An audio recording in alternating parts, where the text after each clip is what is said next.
Shalom, puji Tuhan Bapak Ibu Saudara yang kasih Tuhan. Kita sudah berpuasa selama 3 hari dan saya percaya dalam 3 hari ini Tuhan melakukan terobosan dan mujizatnya buat setiap kehidupan kita Bapak Ibu. Sebelum mendengarkan firman Tuhan, saya ingin mengajak Bapak Ibu Saudara kita berdoa bersama-sama. Kami bersyukur Tuhan sudah menuntun langkah kami selama 3 hari ini. Apa yang Tuhan mau dalam kehidupan kami, Tuhan kerjakan, Tuhan pulihkan.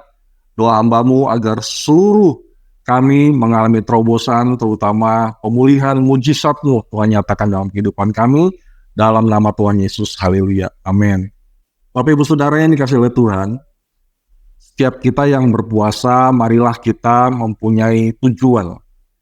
Sebab puasa tanpa tujuan, kalau cuma ikut-ikutan, maka kita tidak akan mendapatkan apa-apa.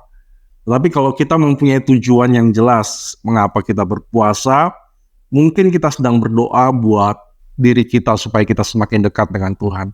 Atau kita sedang memohon pertolongan Tuhan di dalam bisnis kita atau dalam rumah tangga, supaya terjadi perubahan hidup di dalam kehidupan anak-anak kita, supaya sepanjang tahun ini Tuhan memberkati kehidupan kita. Itu tujuan kita perlu sampaikan di dalam doa dan puasa kita, karena puasa itu harus mempunyai sebuah tujuan yang jelas Bapak Ibu Saudara. Mari kita akan melihat di dalam kehidupan Yosafat.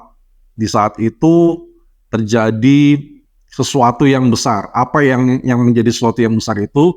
Yaitu Yosafat, mereka dikejar atau mereka didatangi oleh suatu laskar yang besar, datang untuk menyerang mereka, sehingga membuat mereka menjadi takut.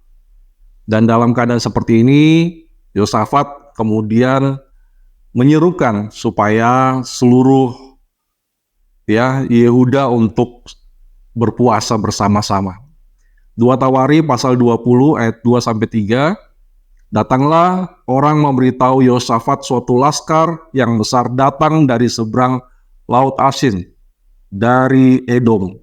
Menyerang tuanku, sekarang mereka di Haseson Tamar, yakni En-Gedi. Yosafat menjadi takut, lalu mengambil keputusan untuk mencari Tuhan. Di dalam ketakutan, keputusan yang terbaik adalah mencari Tuhan. Ia menyerukan kepada seluruh Yehuda untuk berpuasa.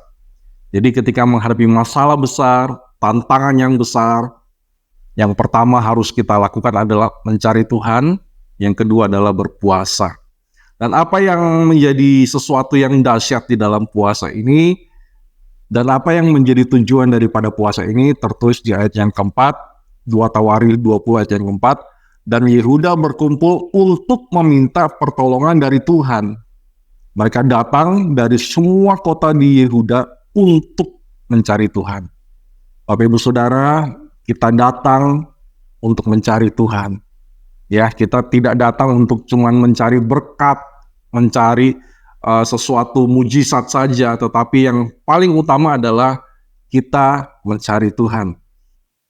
2 Tawari 20 ayat 14-15, lalu Yehasiel bin Sakaria bin Benaya bin Mataya, seorang Lewi dari Bani Asaf, dihinggapi roh Tuhan di tengah-tengah jemaah dan berseru, camkanlah hai seluruh Yehuda dan penduduk Yerusalem dan tuanku Raja Yosafat, beginilah firman Tuhan kepadamu, janganlah takut dan janganlah terkejut karena laskar yang besar ini. Jadi tantangan-tantangan yang besar itu jangan membuat kita takut, sebab bukan kamu yang berperang, melainkan Allah. Di dalam kehidupan kita jangan takut karena kita punya Tuhan yang besar. Kita punya Tuhan yang sanggup mengatasi segala sesuatu. Kita serahkan kepada Tuhan tantangan-tantangannya. Apa artinya? Kita diam saja di dalam doa dan puasa ini, biarkan Tuhan yang berperang untuk kita. Apa yang terjadi, Bapak Ibu Saudara, di dalam 2 Tawari 20 ayat 17-18, dalam peperangan itu tidak usah kamu bertempur, tidak usah buat apa-apa. Hai Yehuda dan Yerusalem, tinggallah berdiri di tempatmu dan lihatlah bagaimana Tuhan memberikan kemenangan kepadamu. Janganlah kamu takut dan terkejut. majulah besok menghadap mereka, Tuhan akan menyertai engkau. Jangan takut sebab ada Tuhan yang menyertai kita.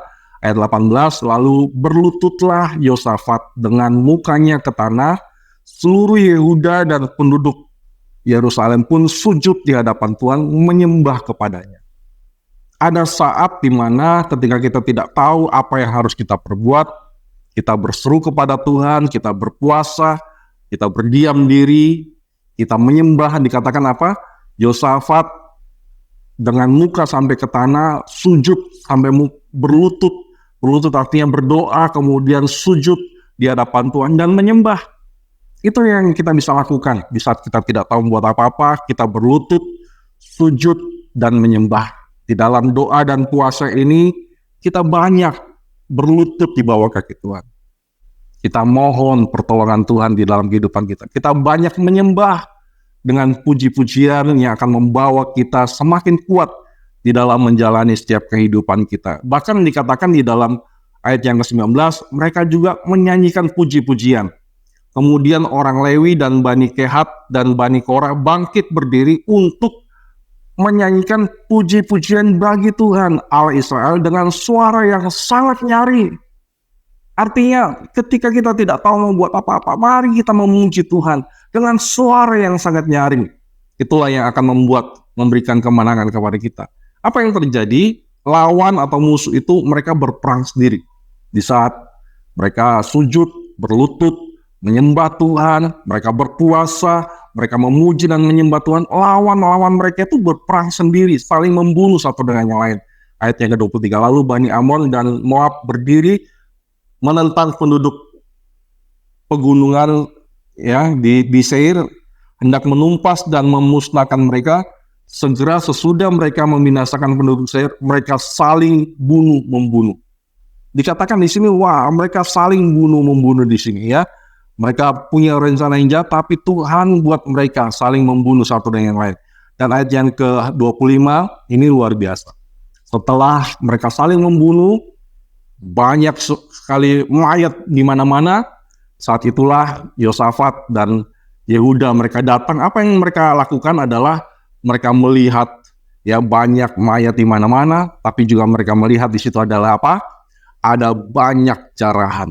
Ya, di dalam ayat 25, lalu Yosafat dan orang-orang turun untuk menjara barang-barang mereka. Mereka menemukan banyak ternak, harta milik, ya, pakaian dan barang-barang berharga yang mereka rampas itu lebih banyak daripada yang dibawa. 3 hari lamanya mereka menjara barang-barang itu karena begitu banyaknya.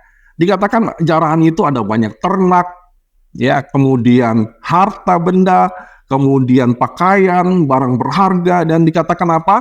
Ada begitu banyak yang mereka jarah, ya, bahkan mereka membawa lebih daripada kemampuan mereka dan butuh waktu 3 hari sampai seluruh jarahan itu dapat mereka ambil.